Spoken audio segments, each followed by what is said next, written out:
In the year 1956, chartered accountants were recruited for the first time in the commercial audit branch of CA and G.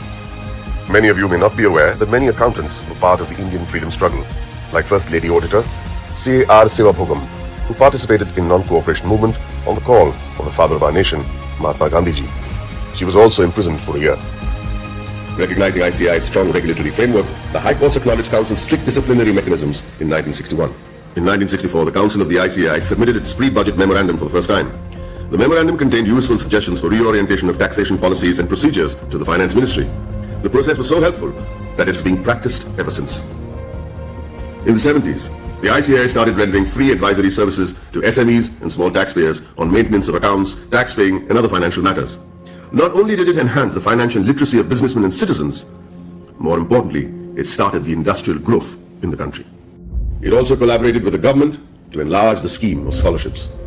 With all humility, I wish to mention that in the year 1972, ICAI members had provided pro bono professional services to the heirs of the Jawans and officers of the armed forces who sacrificed their lives in the war. Complete exemption from tuition and registration fee of the institute was also granted to the children of Amar Jawans and officers.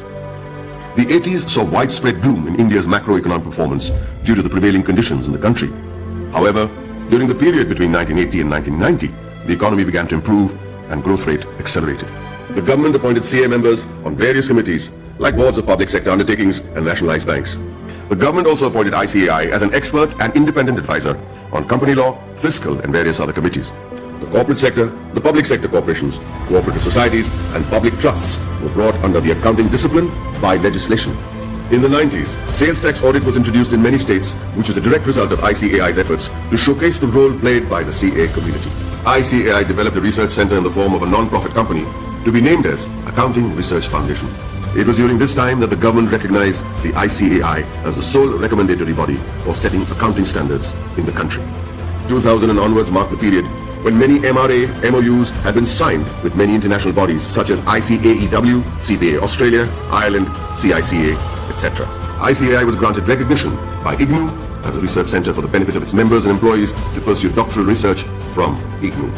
E-Sahayata was launched as an electronic service for members and students of ICAI to provide prompt services against their queries, complaints and grievances.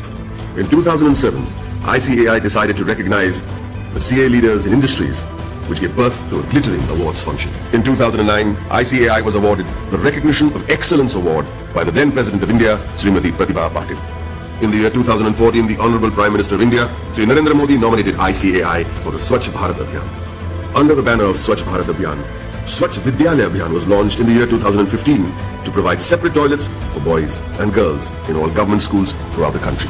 ICAI undertook a pilot study for the Indian Railways. The in-depth cost analysis helped in streamlining the